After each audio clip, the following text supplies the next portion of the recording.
ദേവസ്വം വിജിലൻസിന്റെ കണ്ടെത്തലുകളുടെ അടിസ്ഥാനത്തിലാണ് ഈ കേസുമായി ബന്ധപ്പെട്ട തെളിവുകളടക്കം പ്രത്യേക അന്വേഷണ സംഘത്തിന് കൈമാറിയത്. പക്ഷേ ഈ 2 എഫ്ഐആറുകൾ രജിസ്റ്റർ ചെയ്തത് ക്രൈംബ്രാഞ്ചാണ് പിന്നീട് അതുമായി ബന്ധപ്പെട്ട വിശദാംശങ്ങൾ പ്രത്യേക സംഘത്തിന് കൈമാറിയിരിക്കുന്നത്. അതുകൊണ്ട് തന്നെ ഈ ആദ്യഘട്ടത്തിൽ വിളിച്ചു വരുത്തി ചോദ്യം ചെയ്യണോ അതോ നോട്ടീസ് നൽകി സാവകാശം നൽകിയതിനു ശേഷം ഒരു സമയം പറഞ്ഞായിരിക്കുമോ ചോദ്യം ചെയ്യൽ, ഇതടക്കമുള്ള കാര്യങ്ങളിൽ വ്യക്തത കൈവരേണ്ടതുണ്ട്. ഒരുപക്ഷെ നോട്ടീസ് നൽകിയതിനു ശേഷം ചോദ്യം ചെയ്യാൻ ഹാജരാകാൻ ആവശ്യപ്പെടാനാണ് സാധ്യത.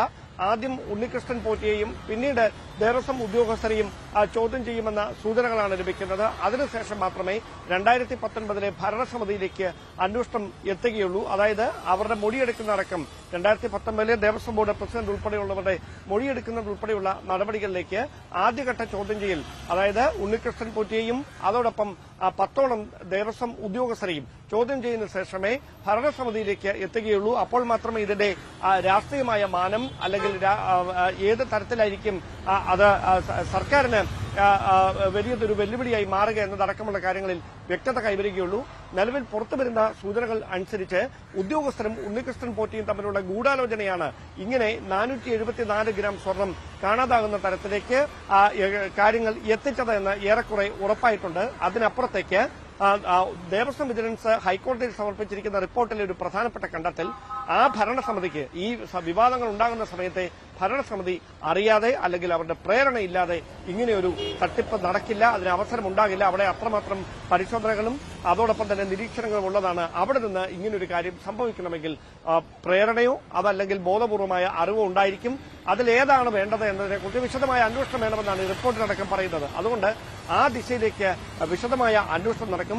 6 ആഴ്ച സമയപരിധിയാണുള്ളത്. അതിൽ 3 ദിവസം പിന്നിടുന്നു അന്വേഷണം ആരംഭിച്ചിട്ട്. അതുകൊണ്ട് തന്നെ ഈ ഉണ്ണികൃഷ്ണൻ പോറ്റിയെ വിശദമായി ചോദ്യം ചെയ്യുന്നതിലൂടെ ഇതുമായി ബന്ധപ്പെട്ട് ഇപ്പോൾ നിലനിൽക്കുന്ന അവ്യക്തതകൾക്ക് ഒരു വ്യക്തത കൈവരും എന്ന നിഗമനത്തിലാണ് പ്രത്യേക അന്വേഷണ സംഘം. അത് മാത്രമല്ല, നമുക്കറിയാം ഈ CPM-ന്റെ മുൻ ജില്ലാ സെക്രട്ടേറിയറ്റ് അംഗമാണ്. അവിടെ തീരുന്നില്ല, 1ാം പിണറായി സർക്കാരിന്റെ കാലത്തെ ദേവസ്വം പ്രസിഡന്റാണ് പത്മകുമാർ. പിന്നെ വിജയകുമാർ, ശങ്കർദാസ് ഉൾപ്പെട്ട ബോർഡ് പ്രതിയാകുമ്പോൾ ഇതൊരു പൊളിറ്റിക്കൽ റെസ്പോൺസിബിലിറ്റി കൂടിയാകുന്നു എന്ന കാര്യത്തിൽ സംശയമില്ല. ഈ കൊമ്പന്മാരുടെ കൂട്ടത്തിലേക്ക് ഇനി ആരൊക്കെ ഉണ്ടാകുമെന്നുള്ള വലിയ ചോദ്യം ബാക്കിയാണ്. ഓരോ ദിവസവും അത്തരത്തിലുള്ള റിപ്പോർട്ടുകൾ പുറത്തു വരുമ്പോൾ നമ്മൾ ഇന്നലെ കണ്ട വിജിലൻസ് റിപ്പോർട്ടിൽ എണ്ണി പറയുന്നുണ്ട് ഭരണസമിതിയുടെ വീഴ്ചകൾ. അപ്പോൾ ഈ പേരിൽ അവസാനിക്കുമോടാൻ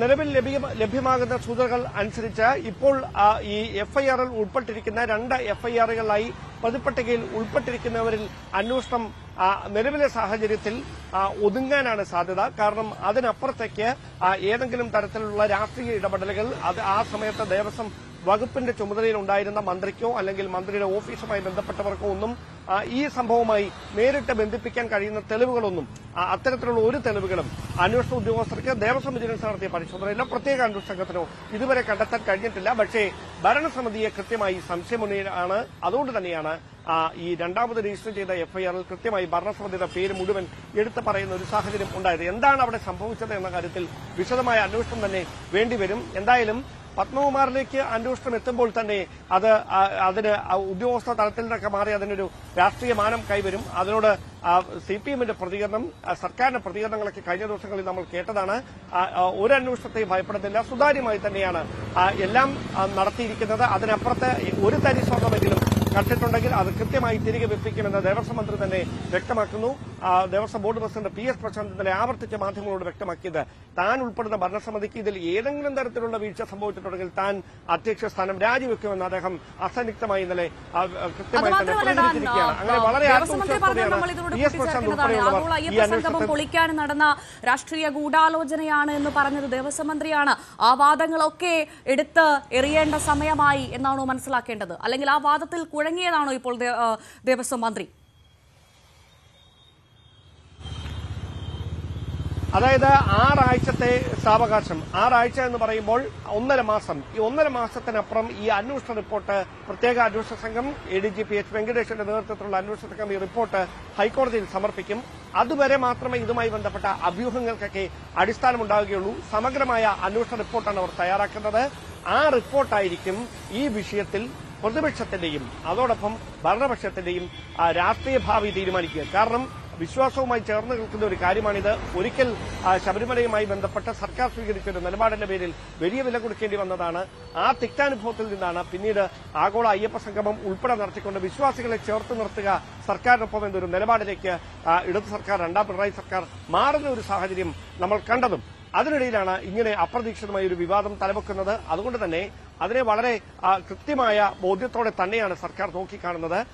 അവിടെ ഏതെങ്കിലും തരത്തിൽ സർക്കാരുമായി ബന്ധപ്പെട്ടോ അല്ലെങ്കിൽ വകുപ്പുമായി ബന്ധപ്പെട്ടോ ഉള്ള തെളിവുകൾ കണ്ടെത്താൻ കഴിയാതിരിക്കുന്ന സാഹചര്യമുണ്ടായാൽ സർക്കാരിന്റെ ആത്മവിശ്വാസം വർദ്ധിക്കും.